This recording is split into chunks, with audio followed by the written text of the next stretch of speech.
Como vão, meus alunos? E a gente voltando para o mesmo esquema, depois de acharmos que já poderíamos estar presencial, mas eu acredito que vocês tenham entendido que as disciplinas práticas e laboratoriais, elas têm um prejuízo maior quando não são aulas presenciais.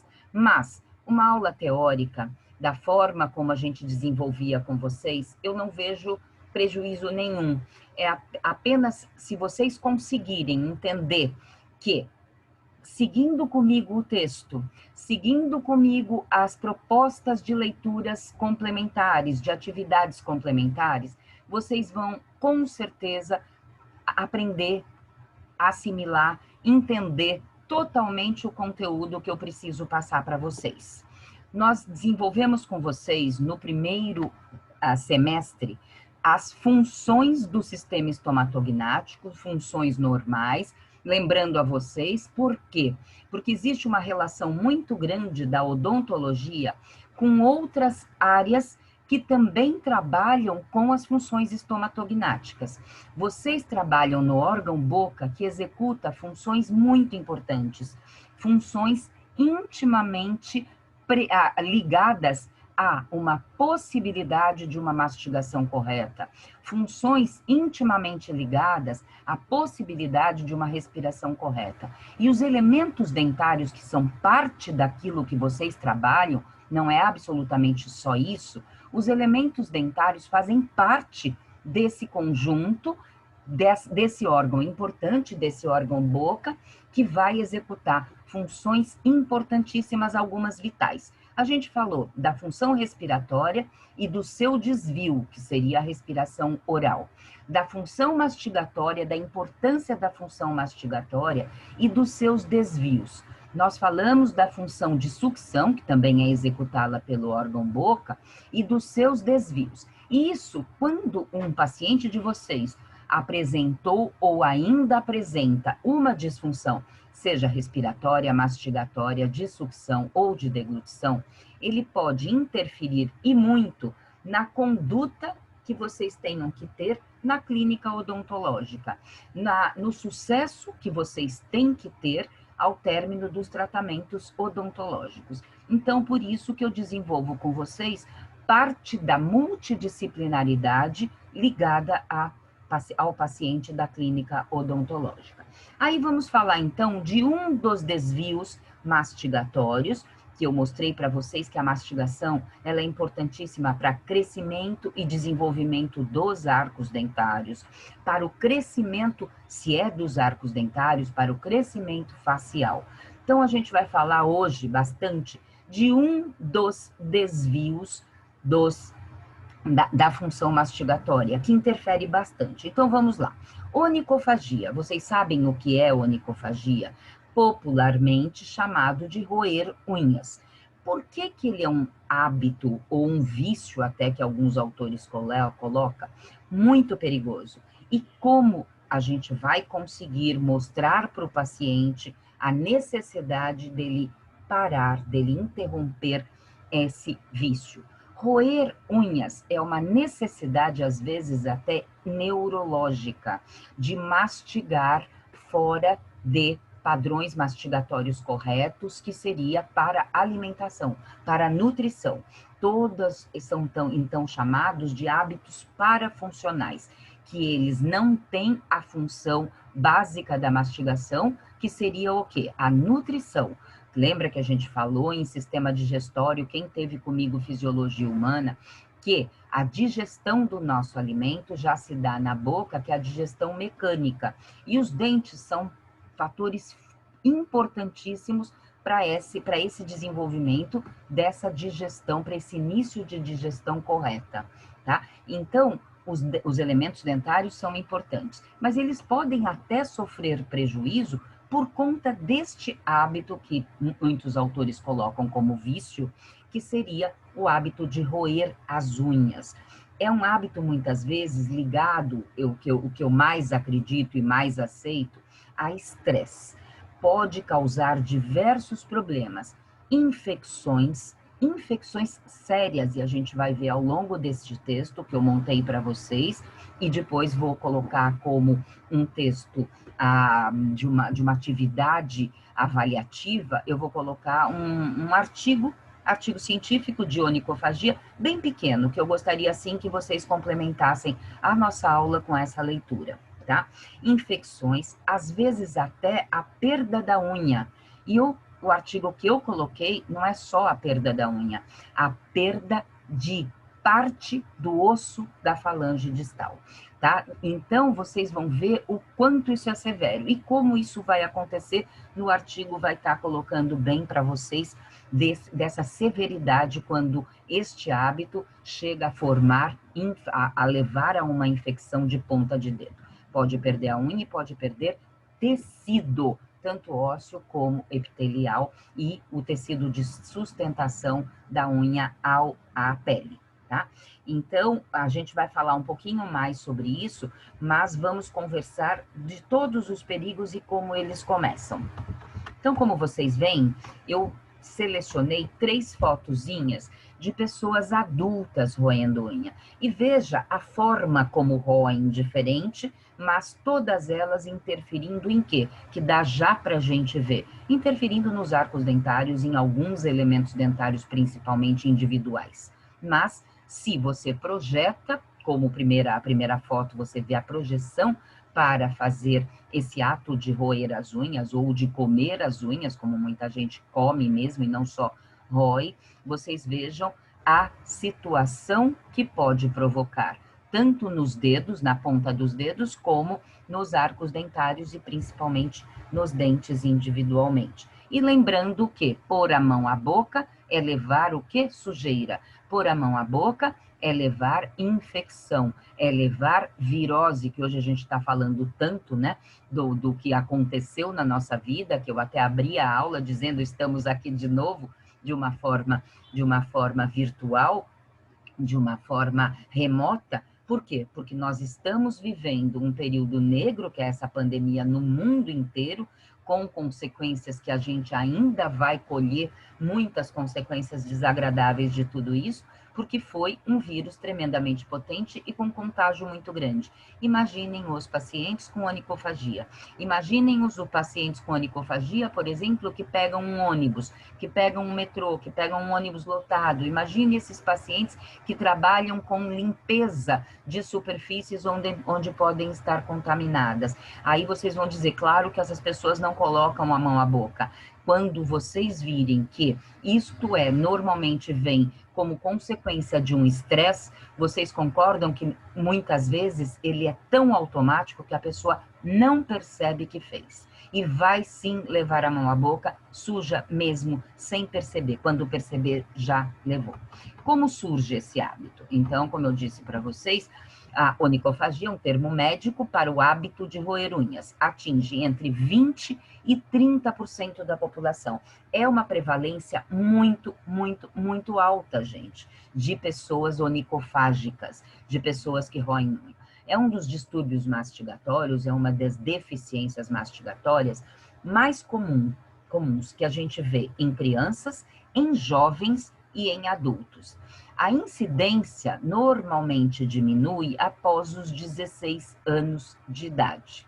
Aí tem alguns autores, e eu não concordo com essa afirmação, tem alguns autores que dizem que, então, de tão alta prevalência nessa faixa etária, ela é muitas vezes considerada normal. Eu não concordo. É uma deficiência, é uma disfunção que nunca deve ser entendida como alguns autores colocam, e por isso talvez não trabalhem na prevenção disso ou na eliminação dessa disfunção o mais rápido possível, porque a gente vai ver as consequências nefastas, as consequências muito desagradáveis que existem, tá? Para essas pessoas que roem as unhas. Então, não é considerado normal, nunca, na minha opinião, e na grande maioria dos autores que vocês vão ler. E principalmente porque a gente vai sugerir para vocês leituras onde mostra o quê? Os fatores tremendamente agravantes que podem ser para a saúde de vocês, o fato e o hábito de roer unhas e o problema que pode gerar para vocês na clínica odontológica se os seus pacientes tiverem este hábito. Como eu disse já, ele é um hábito muito associado à ansiedade, ao nervosismo, à frustração, aos transtornos por déficit de atenção com hiperatividade ou transtornos de ansiedade por separação. Então, ele é muito comum e essa ansiedade é o quê? Um problema psicoemocional, tá? Principalmente por separação. Então, pessoas que têm perdas grandes ou traumas de perdas grandes podem ter como um fator etiológico desencadear o desenvolvimento desse hábito, tá? E vai de criança a adulto, não tem época. Existem épocas mais prevalentes, mas não que não exista a partir de uma certa idade. O hábito, então, e a necessidade de roer unhas, ou até mesmo muitas pessoas de comer as unhas, está ligado a um estado psicoemocional de ansiedade. Ou seja, ele é considerado como um reflexo de desajustes emocionais. Geralmente, a onicofagia é causada por estresse, mas tem autores que aceitam que pode ser uma mania. Tá, pode ser uma mania. O que é uma mania? Um hábito? E o que é um hábito? Na minha opinião, é o quê? Muitas vezes ele vem como uma insegurança ou nervosismo, ou é assim que surge um hábito. Um hábito nunca surge do nada, surge sempre como uma compensação de alguma coisa. Então, eu coloco como fator maior mesmo o fator, não digo um estresse patológico, mas qualquer nível de ansiedade que possa fazer esse reflexo. E a gente tem que entender que este hábito, ele estando ligado a um estado psicoemocional, ele é considerado como um reflexo de algum desajuste emocional. Então vejam a importância quando vocês detectarem, quando vocês diagnosticarem no seu paciente, de orientar o quê? Orientar a remoção, orientar que ele consiga abandonar este hábito de N formas. Hoje tem vários tratamentos para isso, mas cabe a vocês orientarem este seu paciente. Somos profissionais, como eu sempre lembro, profissionais da área da saúde, que não deve achar isso como normal e natural, tá? E a gente vai continuando a ver por quê.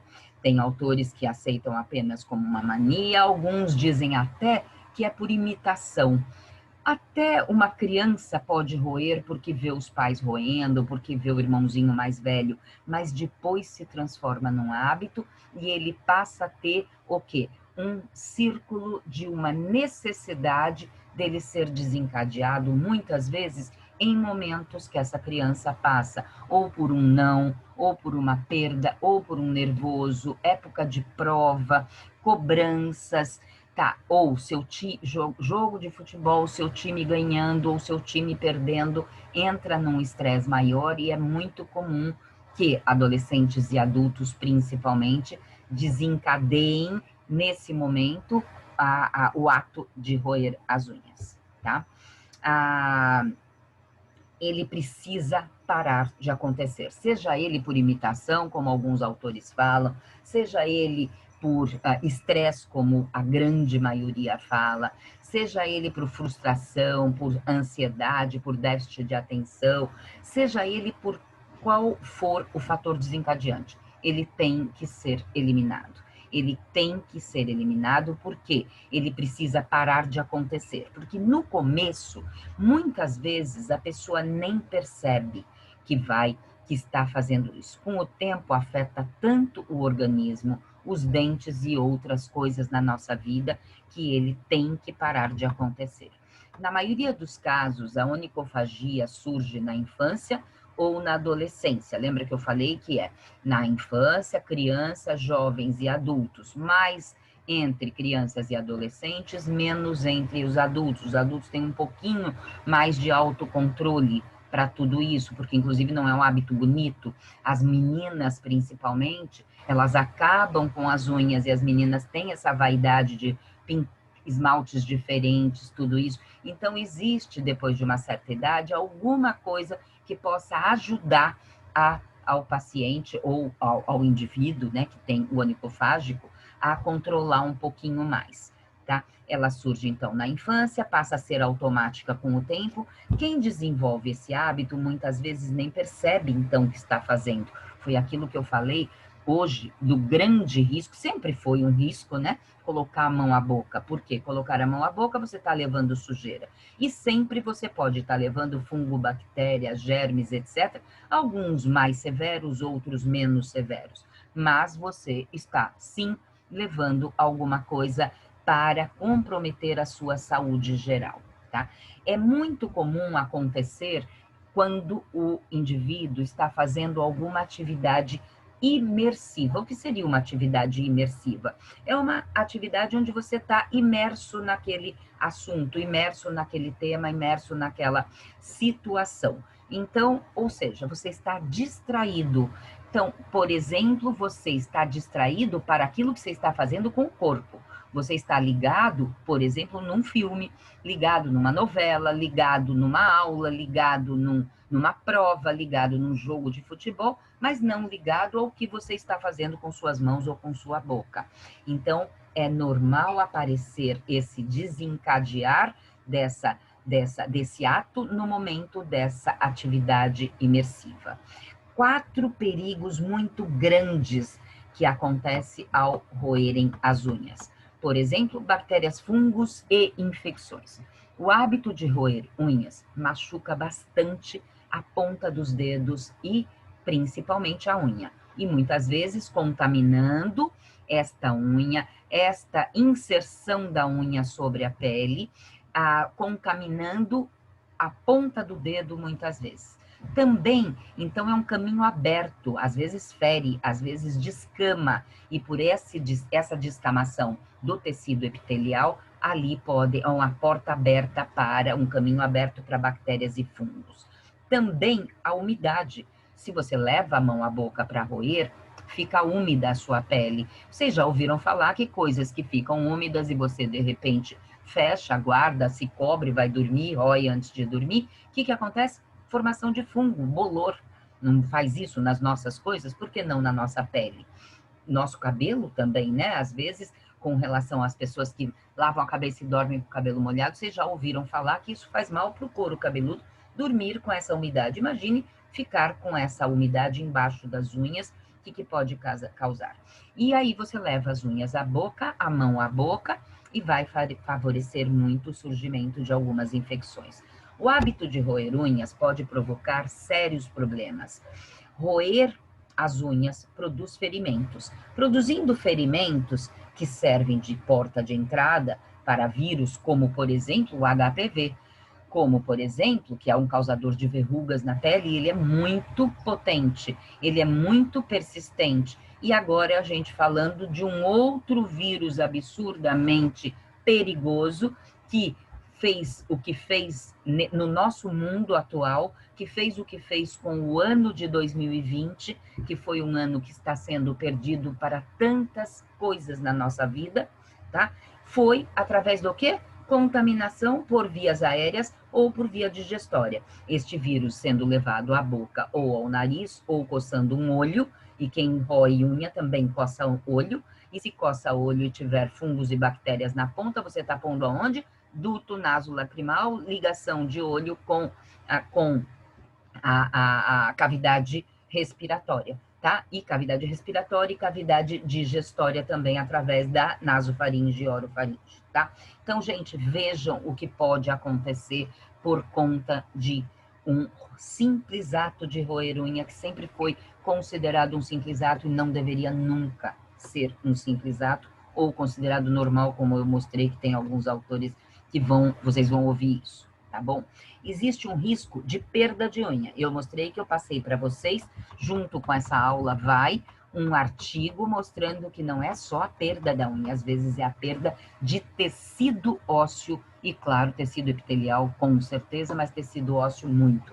Uma consequência leva a outra. Algumas infecções podem causar dores, outras deformações nas extensões das unhas. Em casos extremos, leva até a perda da sua base natural, o que leva a esta unha cair e muitas vezes não chegar a nascer novamente. E aí complementem com o artigo, isso que está aqui só mostrando perda da unha, complementem com o artigo que vocês vão ver a radiografia das pontas dos dedos, ou seja, da parte óssea dos pacientes onicofágicos ou dos indivíduos com essa alteração psicoemocional tão grande de onicofagia. Os dentes também podem sofrer. A onicofagia não prejudica apenas as unhas. Os dentes, muitas vezes, são vítimas por vários motivos. Alguns são pela mesma infecção. Esses mesmos perigos de infecção que você está levando à boca, que está na ponta dos seus dedos, de infecção por fungo, por bactéria, por germes diferentes, vão entrar também aonde? Na sua mucosa intraoral, na sua mucosa, onde você pode ter um problema, sim, de periodonto, de gengiva, uma recessão gengival. Outro fator que é muito comum nos pacientes com onicofagia é serem também bruxômanos, porque eles têm uma deficiência mastigatória, eles têm uma necessidade de mastigação maior, por um tempo maior do que não apenas no ato de se alimentar. Alteração do posicionamento dental, às vezes pode ser até um fator extrínseco de uma maloclusão, um problema que vai ter depois que fazer um tratamento ortodôntico. Lembra quando eu também falei com vocês daquela classificação de Lischer? Então, dentes em infraoclusão são muito comuns em pacientes com onicofagia, principalmente os laterais, os incisivos laterais, porque é bem no ponto onde o paciente onicofágico rói. Então, vejam como está ligado à cavidade bucal. A gente coloca, nossas unhas carregam sujeira, e aí falando de volta da infecção, e levam para dentro do nosso corpo diversas bactérias, que podem causar problemas como respiratórios e gastrointestinais, e hoje problemas muito ligados ao que a gente está vivendo, né? Vírus. Veja alguns hábitos que ajudam a controlar a onicofagia. Então, a literatura fala coisas assim, bastante simples em alguns momentos, mas vamos também mostrar para vocês que se esses fatores simples não ajudarem a pessoa a parar de ela remover esse hábito, ela parar de roer unhas, o ideal é que se procure sim um psicólogo, o ideal é que se procure sim a área médica para ajudar. Mas vocês, como cirurgiões dentistas, que vão ter praticamente um contato muito grande com pacientes desse tipo, sabendo que interfere na sua clínica, na multidisciplinaridade dentro do consultório odontológico, na necessidade, vamos então pensar. Manter as unhas bem cortadas, isso já é um fator que ajuda bastante, porque é muito comum quererem diminuir. Se as unhas já estão bem curtinhas, perde aquele grande interesse de repente, comer ou roer um pedaço grande de unha. Devem estar bem aparadas, mas principalmente aqueles cantinhos, porque às vezes os onicofágicos, eles começam comendo, os adultos, pontinha de pele aqui à volta, tá? Sabe esses cantinhos de pele, não de cutícula, de pele mesmo, que ficam um pouco mais endurecidos, e tem muitas pessoas que comem esse cantinho, e dali partem muitas vezes para a unha. Aí, manter as unhas bonitas é um outro fator, como eu disse, né? E olha, quando tiverem uma manicure bem feita na sua unha, tudo, paguem até caro, falem para os seus pacientes até não economizarem nisso, porque ninguém vai querer fazer, sabe o quê? Ir numa ótima manicure que vai fazer a unha com um esmalte muito bom, etc. E a pessoa vai perder todo o resultado no dia seguinte porque roeu a unha. Então, manter pintada, principalmente as mulheres, os homens, claro, podem não querer uma pintura, mas fazer a unha, cortar os cantinhos, passar uma base, alguma coisa que ajude a lembrar quando puser a mão à boca e não roer, já é uma forma de controlar. Quando a gente vê nossas unhas bonitas, a gente consegue pensar 2 vezes antes de roê-las. Eu acho que vocês concordam comigo. Algumas dicas são mantê-las sempre cortadas e lixadas, cutícula cortadas, bem hidratadas, aquela pontinha, aquela parte durinha que fica da pele aqui do lado, que às vezes favorece o convite. Use um esmalte, as meninas, né, e quem gostar, use um esmalte favorito, vá à manicure de vez em quando. Eu gosto de pacientes que têm uma necessidade orgânica de roer mais, uma necessidade desse estresse, de descontar em movimentos mastigatórios, quando estiver fazendo essa tal atividade imersiva, que é quando vai se desligar da relação mão-boca, coloque um pequeno garrote dentro da boca que não faz mal nenhum. O que é um garrote? Um garrote é um pedaço de borracha que eu mostrei para vocês na aula de desvios mastigatórios, sim, no primeiro semestre. É só vocês entrarem naqueles arquivos que vocês vão ver que tem o que eu digo que é um garrote. Corta um pedaço de garrote e coloca na boca e fica mastigando naquele momento que o seu time está perdendo, naquele momento de fazer uma prova, de ficar muito nervoso com o tempo para entrega de um trabalho. Nesse momento, pode disfarçar essa necessidade roendo algo que não vai fazer mal, nem para os seus dentes, nem para os seus dedos. Claro, e garrote lavado, né? Esterilizado e etc, etc. Chiclete sem açúcar, muitos autores indicam. Eu acho que o chiclete é um super paliativo que eu não acho que reabilite uma função, uma disfunção mastigatória. Mas em algum momento, nesse momento onde vocês podem estar fazendo esse processo de desmame, eu até concordo, tá? Como última opção, em um tempo mínimo e decisivo para o controle dessa patologia. E que não se transforme num hábito, porque aí o hábito de mastigar chiclete também não ajuda, ela vai ajudar temporariamente a substituir, mas se vocês trocarem, não vejo muita vantagem. Ocupar as mãos com atividades. Trabalhos manuais é interessante. Ou objetos anti-estresse. Vocês já viram aquela estrelinha que a gente teve, foi moda aí, que a gente vai virando, que tem várias pontinhas, parece uma estrelinha antiga de festinha infantil que vem com aquele negócio de sugar na parede, só que a gente põe o dedo no meio, lembra? E vai rodando aquilo assim. Aquilo é um objeto sem estresse, anti-estresse. Parece que tem um nome, peraí, deixa eu ver que tá aqui no texto, tem um nome chamado de fidget, aquela estrelinha. Isso é super interessante. Os muçulmanos, os árabes, os turcos, eles têm, parece um terço, mas não é um terço, onde eles ficam mudando a bolinha de dedo. Eles mudam para a próxima bolinha, para a próxima. Parece um terçozinho, um terço de 10 peças, ou tem maiores, e eles vão mudando de uma para outra. É chamado de objeto anti-estresse. Ou uma bolinha mesmo, ficar mexendo, brincando, aquelas bolinhas que tem até uma parte, conforme você mexe nela, dá uma vibraçãozinha. Esses objetos ajudam, porque normalmente o paciente que tem onicofagia, ele tem uma preferência, sim, de mão e de dedo a fazer, tá? Não é qualquer dedo e qualquer unha que eles gostam, às vezes eles têm. Nesse caso, esses objetos anti-estresse resolvem muito. Quando são pessoas mais irritadas, mais estressadas, que roem todos os dedos, aí fica difícil, que roem, e tem paciente, não sei se vocês sabem, mas tem paciente que relata que rói unha do pé, quando não tem mais as da mão para comer, porque eles chegam muitas vezes a ficar no meio, eles roem até perderem praticamente quase toda a sustentação, fica só a base e a raiz da unha. Então, esses pacientes relatam, tipo adolescente, eu já peguei paciente assim no consultório, roía a unha do pé quando não tinha mais para roer as das mãos. Então, imagina se a gente está falando de sujeira e de tudo, o que acontece, né? Gente, estamos finalizando, calma um pouquinho. Mas a melhor coisa que a gente pode fazer pelo nosso paciente é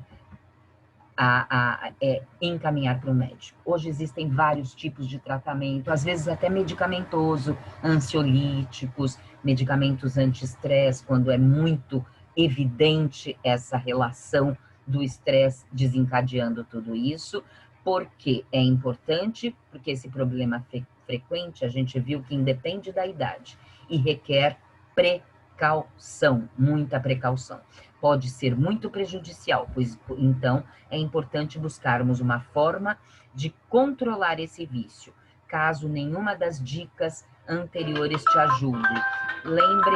Lembrem-se sempre que procurar um psicólogo para entender o motivo desse hábito pode te ajudar a controlar e até mesmo parar.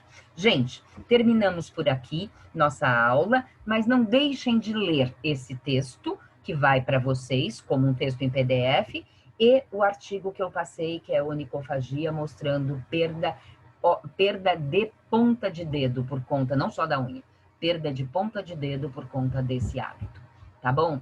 Então, é isso daí. Um beijo para vocês, até a próxima e espero salvar corretamente. É a quarta vez que eu estou fazendo. E sempre acontece um problema, mas essa não vai acontecer, se Deus quiser, tá bom? Um beijo para vocês.